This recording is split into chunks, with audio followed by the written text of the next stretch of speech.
अगर आप SSC CGL और सीएचएसएल की तैयारी कर रहे हैं तो आप इस अनअकैडमी के फ्री टेस्ट सीरीज से जुड़ सकते हैं, जो कि दिसंबर 7 से लगातार मंडे टू फ्राइडे होगा, जिसका शेड्यूल इस प्रकार से है। मंडे को क्वांटिटेटिव एप्टीट्यूड होगा, Tuesday English, Wednesday reasoning, Thursday और फ्राइडे जीए एंड जीएस होगा। ठीक है, तो लिंक डिस्क्रिप्शन में दिया गया है, तो आप इससे जुड़ सकते हैं। इसके अलावा यदि आप अनअकैडमी और फर्स्ट टाइम विजिट कर रहे हैं तो आप हमारा अनलॉक कोड यूज कर सकते हैं स्टडी और टारगेट फ्री प्लान के लिए। ठीक है, साथियों नमस्कार, बहुत स्वागत है हमारे इस चैनल में। दोस्तों, इस वीडियो के अंदर अभी हम लोगों के जीके यानी सामान्य ज्ञान, इससे रिलेटेड टॉप 40 क्वेश्चन देखने वाले हैं, जो कि आपके आने वाले एग्जाम से railway, NTPC, group D, SSC और दिल्ली पुलिस के लिए काफ़ी इम्पोर्टेंट है। तो आप इस वीडियो को बहुत ध्यान से लास्ट तक देखिए। चैनल पर नया तो चैनल को सब्सक्राइब करें, जो पास वाली घंटे का निशान है उसे भी ऑन कर दें। ठीक है, तो चलिए शुरू करते हैं। देखिए यहाँ पर हमारा पहला क्वेश्चन है, ब्लड यानी रक्त का निम्नलिखित में से कौन सा भाग शरीर प्रतिरक्षा कार्य करता है? तो देखिए इसे करेक्ट आंसर ऑप्शन बी हो जाएगा, श्वेत रक्त कोशिका, जिसे WBC बोला जाता है। ये मानव शरीर में रोगों से प्रतिरक्षा कार्य करता है। ठीक है, इसके अलावा WBC का जीवन काल कितने दिनों का होता है? तो देखिए WBC का जो जीवन काल होता है तो ये 2 से 4 दिनों का होता है। ठीक है, और WBC का निर्माण कहाँ पर होता है? तो देखिए WBC का जो निर्माण होता है तो ये अस्थि मज्जा, लिम्फ नोड और कभी कभी यकृत और पलिहा में भी होता है। ठीक है, क्वेश्चन नंबर 2 है, अकबरनामा के निम्नलिखित भागों में से किसे आईने अकबरी कहा जाता है? तो देखिए इसे करेक्ट आंसर ऑप्शन सी हो जाएगा, अकबरनामा के तृतीय भाग को जो है ये आईने अकबरी कहा जाता है। ठीक है, इसके अलावा अकबरनामा की रचना किसने की थी? तो देखिए अकबरनामा की रचना ये अबुल फजल ने किया था। ठीक है, क्वेश्चन नंबर 3 है, भारतीय राष्ट्रीय कांग्रेस ने निम्नलिखित में से किस अधिवेशन में स्वदेशी के प्रस्ताव को अपनाया था? तो देखिए इसे करेक्ट आंसर ऑप्शन डी हो जाएगा, भारतीय राष्ट्रीय कांग्रेस ने ये कोलकाता अधिवेशन 1906 में जो है ये स्वदेशी के प्रस्ताव को अपनाया था। ठीक है, क्वेश्चन नंबर 4 है, राष्ट्रपति के विरुद्ध महाभियोग की कार्यवाही निम्नलिखित में से कहाँ प्रारंभ की जा सकती है? तो देखिए राष्ट्रपति के विरुद्ध महाभियोग की कार्यवाही जो है ये संसद के किसी भी सदन में मतलब प्रारंभ की जा सकती है। ठीक है, इसके अलावा भारतीय संविधान के अनुच्छेद 61 में जो है ये महाभियोग का प्रावधान किया गया है। ठीक है, क्वेश्चन नंबर 5 है, निम्नलिखित में से कौन सा पर्वत भारत के केवल एक ही राज्य में फैला हुआ है? तो देखिए इसे करेक्ट आंसर ऑप्शन बी हो जाएगा, अजंता पर्वत जो है ये भारत के केवल एक ही राज्य में फैला हुआ है। ठीक है, क्वेश्चन नंबर 6 है, क्रायोलाइट निम्नलिखित में से किस धातु का अयस्क है? तो देखिए क्रायोलाइट जो है ये एल्युमिनियम धातु का अयस्क है। ठीक है, इसके अलावा ऑप्शन डी करेक्ट हो जाएगा। क्वेश्चन नंबर 7 है, नेत्रानी द्वीप निम्नलिखित में से कहाँ पर अवस्थित है? तो देखिए नेत्रानी जो द्वीप है तो ये लक्षद्वीप में अवस्थित है। ठीक है, इसके अलावा लक्षद्वीप ये अरब सागर में स्थित है। ठीक है, क्वेश्चन नंबर 8 है, विटामिन ई का रासायनिक नाम निम्नलिखित में से क्या है? तो देखिए विटामिन ई का जो रासायनिक नाम है तो ये टोकोफेरॉल है। ठीक है, बी करेक्ट हो जाएगा।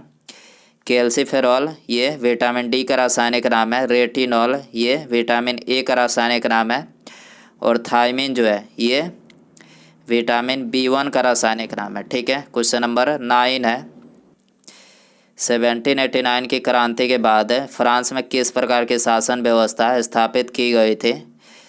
तो देखिए 1789 की क्रांति के बाद फ्रांस में ये संवैधानिक राजतंत्र शासन व्यवस्था जो है स्थापित की गई थी। ठीक है, क्वेश्चन नंबर 10 है, नमक आयोडीकरण लोक स्वास्थ्य का मापदंड है जो रोकता है, तो ये घेंघा रोग से बचाता है। ठीक है, सी करेक्ट हो जाएगा। क्वेश्चन नंबर 11 है,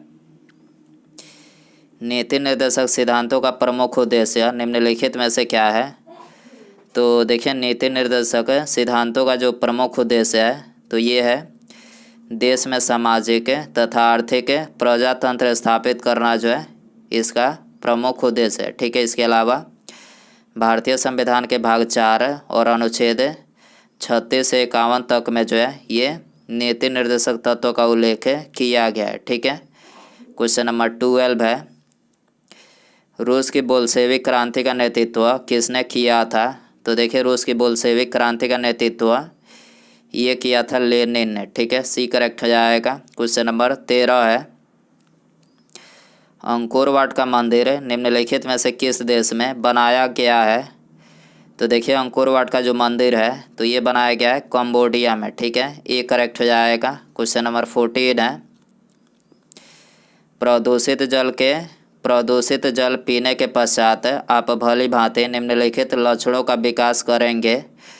तो देखिए प्रदूषित जल पीने के पश्चात ये आप टाइफाइड से ग्रसित होंगे। ठीक है, इसके अलावा टाइफाइड मानव शरीर के किस अंग को प्रभावित करता है? तो देखिए टाइफाइड जो है ये मानव शरीर के मुख्य रूप से आंत को प्रभावित करता है। ठीक है, बी करेक्ट हो जाएगा। क्वेश्चन नंबर 15 है, एक पीढ़ी से दूसरे पीढ़ी में आनुवांशिक सूचना का हस्तांतरण किसके द्वारा किया जाता है? तो देखिए एक पीढ़ी से दूसरे पीढ़ी में आनुवांशिक सूचना का जो हस्तांतरण किया जाता है तो ये डीएनए के द्वारा किया जाता है। ठीक है, डी करेक्ट हो जाएगा। क्वेश्चन नंबर 16 है, खाद्य संसाधन तथा संचय द्वारा कौन से पोषक तत्व अधिकांश रूप से प्रभावित होते हैं? तो देखिए अधिकांश रूप से ये कार्बोहाइड्रेट जो है ये प्रभावित होते हैं। ठीक है, बी करेक्ट हो जाएगा। क्वेश्चन नंबर 17 है, महमूद गजनवी के सोमनाथ अभियान के समय चोल राज्य का शासक कौन था? तो देखिए महमूद गजनवी के सोमनाथ अभियान के समय चोल राज्य का ये कौन शासक था? तो ये राजेंद्र प्रथम था। ठीक है, तो यहाँ पर डी करेक्ट हो जाएगा। क्वेश्चन नंबर 18 है, अंतर्राष्ट्रीय तिथि रेखा वह रेखा है जहाँ तो देखिए अंतर्राष्ट्रीय तिथि रेखा वह रेखा है जहाँ सभी अन्य आह्वानों से पूर्व की ओर तथा पश्चिम की ओर 180 डिग्री फैल जाती है। सभी अन्य आह्वानों से पूर्व की ओर तथा पश्चिम की ओर 180 डिग्री फैल जाती है तथा तिथि ठीक एक दिन परिवर्तित होती है जब इसे पार किया जाता है। ठीक है, तो यहाँ पर बी और सी दोनों जो है करेक्ट हो जाएगा। ठीक है, तो यहाँ पर डी करेक्ट हो जाएगा। क्वेश्चन नंबर 19 है, गल्फ स्ट्रीम उत्पन्न होती है। तो देखिए गल्फ स्ट्रीम जो है ये महासागरीय दबाव से उत्पन्न होती है। ठीक है, सी करेक्ट हो जाएगा। क्वेश्चन नंबर 20 है, निम्नलिखित नदियों में से कौन सी नदी रिफ्ट घाटी से होकर बहती है? तो देखिए इसका करेक्ट आंसर ऑप्शन बी हो जाएगा। ताप्ती नदी जो है ये रिफ्ट घाटी में होकर बहती है। ठीक है, बी करेक्ट हो जाएगा। क्वेश्चन नंबर 21 है, मृत सागर को मृत सागर इसलिए कहा जाता है क्योंकि तो देखिए मृत सागर को मृत सागर इसलिए बोला जाता है क्योंकि इसमें कोई जलीय जीवन नहीं है, इसी कारण से मृत सागर को मृत सागर बोला जाता है। ठीक है, क्वेश्चन नंबर 22 है, निम्नलिखित में से किन महीनों के दौरान बंगाल की खाड़ी में बार बार उष्णकटिबंधीय चक्रवात आते हैं? तो देखिए इसे करेक्ट आंसर ऑप्शन ए हो जाएगा। अक्टूबर और नवंबर महीनों के दौरान जो है ये बंगाल की खाड़ी में बार बार उष्णकटिबंधीय चक्रवात आते हैं। ठीक है, क्वेश्चन नंबर 23 है, अंतर्राष्ट्रीय हॉकी मैच की अवधि कितनी होती है? तो देखिए अंतर्राष्ट्रीय हॉकी मैच की जो अवधि पहले इसकी अवधि 70 मिनट होती थी। ठीक है, लेकिन अभी इसकी अवधि कितनी होती है? तो ये 60 मिनट जो अभी वर्तमान में अवधि होती है। ठीक है, तो यहाँ पर सी करेक्ट हो जाएगा। क्वेश्चन नंबर 24 है, दक्षिण पश्चिम मानसून के तत्काल बाद बोई गई फसल को क्या कहा जाता है? तो देखिए दक्षिण पश्चिम मानसून के तत्काल बाद बोई गई फसल को ये बोला जाता है रबी फसल। ठीक है, इसके अलावा रबी फसल की बुआई कब की जाती है? तो देखिए रबी फसल की जो बुआई की जाती है तो ये अक्टूबर और नवंबर में की जाती है। ठीक है, और इसकी कटाई कब की जाती है? तो देखिए इसकी जो कटाई की जाती है तो ये मार्च अप्रैल के महीने में की जाती है। ठीक है, क्वेश्चन नंबर 25 है।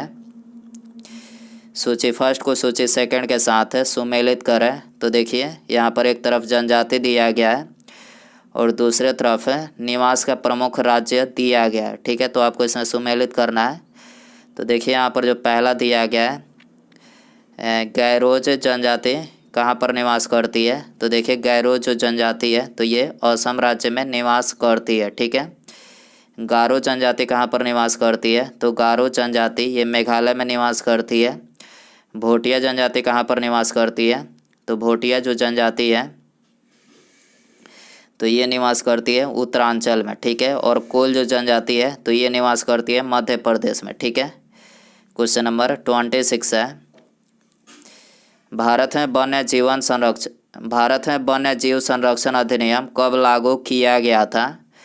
तो देखिए भारत में वन्य जीव संरक्षण जो है ये लागू किया गया था सन 1972 में। ठीक है, ये करेक्ट हो जाएगा। क्वेश्चन नंबर 27 है।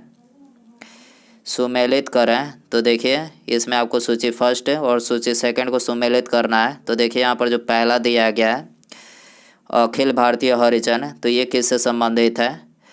तो अखिल भारतीय हरिजन ये महात्मा गांधी जी से संबंधित है। ठीक है, अखिल भारतीय दलित वर्ग संघ ये किससे संबंधित है। तो ये संबंधित है भीमराव अंबेडकर से। ठीक है, सत्यशोधक समाज ये किससे संबंधित है। तो ये संबंधित है ज्योतिबा फुले से। ठीक है, और आत्मसम्मान आंदोलन ये किससे संबंधित है।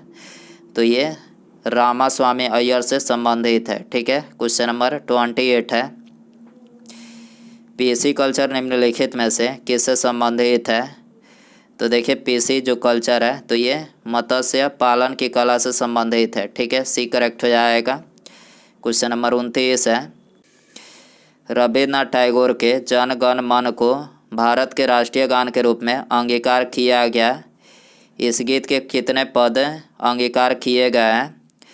तो देखिए इस गीत का केवल पहला पद जो है अंगीकार किया गया है। ठीक है, ये करेक्ट हो जाएगा। क्वेश्चन नंबर 30 है। तमिलनाडु के तटीय भागों में जाड़ों में वर्षा की प्राप्ति निम्नलिखित में से किससे होती है।